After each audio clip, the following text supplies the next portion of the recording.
tuer Gbagbo en 92. Et Laurent Gbagbo lui-même, il le sait. Il a voulu tuer Laurent Gbagbo en 92 quand il était Premier ministre. Parce que quand il était Premier ministre, c'est lui qui gérait le pays. C'est pas quelqu'un qui gérait le pays, c'est lui qui gérait le pays. Vous pouvez bien faire. C'est Dramane qui prenait la décision. Donc il a voulu tuer Gbagbo en 92. Et Laurent Gbagbo lui-même, il le sait. Il a voulu tuer Laurent Gbagbo en 92. Donc suivez la vidéo, c'est parti. La marche du 18 février. Nous nous sommes retrouvés à cette marche le matin. Et j'ai découvert un Laurent tendu. Il était méconnaissable. Il était méconnaissable parce que il avait appris que cette marche allait être un moment d'épreuve et que Nguetapa avait été prévu. Et il ne m'avait pas donné l'information. Il ne m'avait pas donné l'information. Il avait même essayé de me convaincre de ne pas aller à la marche et je ne comprenais pas. Et je me disais, mais comment ne pas être à une marche, c'est pas possible. Et donc je suis allé et quand j'ai décidé d'y aller, il n'a plus rien dit. Les forces qui redoutent l'ouverture démocratique s'organisent. Et le mardi 18 février 1992, une répression sauvage s'abat sur les démocrates ivoiriens. En mai 1991, à la cité universitaire de Yopougon, une descente policière commandée par la FIEPAC avait estimé que les étudiants en faisaient trop et donc voulait leur en faire voir. Ils ont cassé de l'étudiant, ça avait traumatisé tout le monde. Et nous sommes descendus dans les rues, nous avons manifesté, nous avons obtenu le président fait à l'époque, la mise sur pied effectivement d'une commission d'enquête. Elle était dirigée par le magistrat Tanyoye, composé par le pouvoir, par Oufouet lui-même.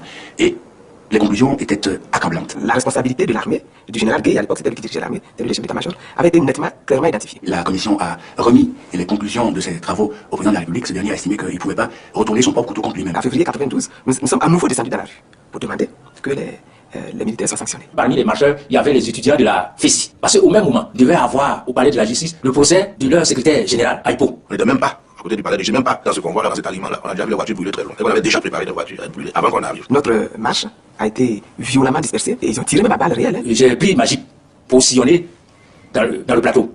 Et j'ai remarqué que le véhicule du secrétaire général du FI était stationné vers la rame. Quand j'ai entendu les militaires hurler,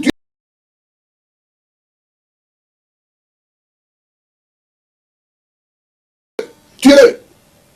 La seule pensée que j'ai eue, j'ai dit, ah, c'est donc comme ça que sont morts Lumumba et Ben Barka. C'est au même moment que les militaires sont arrivés. J'ai constaté qu'ils ont pointé l'arme dans notre direction. Donc, j'ai fait ouvrir pour récupérer maintenant le secrétaire général du FI. On m'a mis dans la jeep. Et on m'a amené au commandement supérieur de la gendarmerie. Le chef de lieu, le général Tani est sorti, il m'a regardé, il a dit, amenez-le à bas. Moi j'ai eu moins de chance, parce que moi ce sont des militaires justement qui m'ont trouvé. Et j'étais avec 4 ou 5 autres personnes, nous étions réfugiés dans des bureaux, dans un bâtiment, et ils nous y ont trouvés. Ils nous ont emmenés donc au camp militaire là du plateau, et on a été passé à tabac comme c'est pas permis. Une fois de plus, ce sont les gendarmes qui sur leur radio ont écouté les commentaires des militaires, et qui ont découvert donc où les militaires nous avaient menés, et les traitements qu'ils étaient en train de nous faire subir. Ce sont eux qui sont venus et qui nous ont arraché des mains des militaires. Mais moi je m'étais évanoui sous les coups. Je suis allé à bas où j'ai trouvé ma femme, agonisante quasiment. Kadi Monoko, agonisant. Cette marche a commencé avec 200 ou 300 personnes environ, qui étaient pour la plupart armées, méditants, de toutes sortes.